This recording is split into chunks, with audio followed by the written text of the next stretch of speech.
Praise the Lord, friends. Do you all have a few people whom you love with your whole heart? Maybe your parents, your brothers, sisters, your uncles, aunties, grandparents, or your partners, and so on. How do you show your love for those people?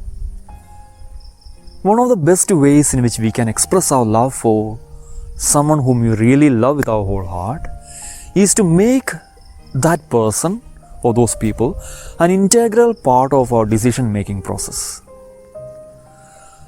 Imagine, suppose someone tells you that person loves you very much with his whole heart, but never consults with you on any important matter in that person's life. Or that person makes important decisions in his or her life without any reference to you. How will you feel about the genuinity of that kind of a love?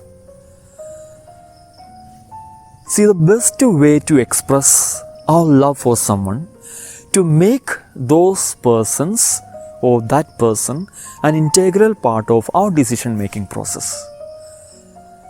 And when we say love God with our whole heart, whole mind, with our whole might, and so on, how can we really show that we really love God with our whole heart? Is it by spending half an hour, 1 hour, or 2 hours even in prayer? Is it just by reading Bible and learning by heart scriptures passages? Though all these are very important and rich with meaning, if we do not make God an integral part of our decision making process, our love for God may not be really genuine. As I said, when we love someone, we will make that person an integral part of our decision making process. And when we know that we are about to do something that might hurt that someone whom we love, we may change our way of behavior. We may change a little bit our decisions. At times we may change our decision altogether, and we will reach another conclusion, another decision in discussion with the person with whom we are in love. So if you want to show, or if we want to show that we really love God, there is only one way. We have to bring before God our life, all our desires, all our plans. And in discussion with God, we have to make our decisions. In the light of the Word of God and the teaching of the Church, we are already very much aware what kind of a life as a Christian we should be living. And when I know in my personal prayer what I am about to do is something that is not expected of me as a Christian, then in my personal prayer, in consultation with God, I should be able to make adjustment to that. I should be able to change it altogether if it is against what my Lord wants from me.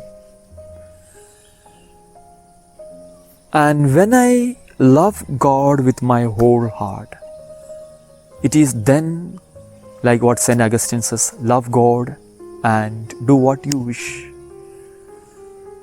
I will be clearly aware what exactly can I do and what I should be avoiding, because I am guided by my love for my God, whom I love so much that I do not want to offend Him in anything. So every word that I say, every thought of mine, every deed of mine will be done with much care and attention, so as not to offend this loving God with whom I am in deep love. So when we talk about loving God with our whole heart, let us remember, I cannot say that I love God unless and until I make my God an integral part of my decision making process. May God bless each one of us.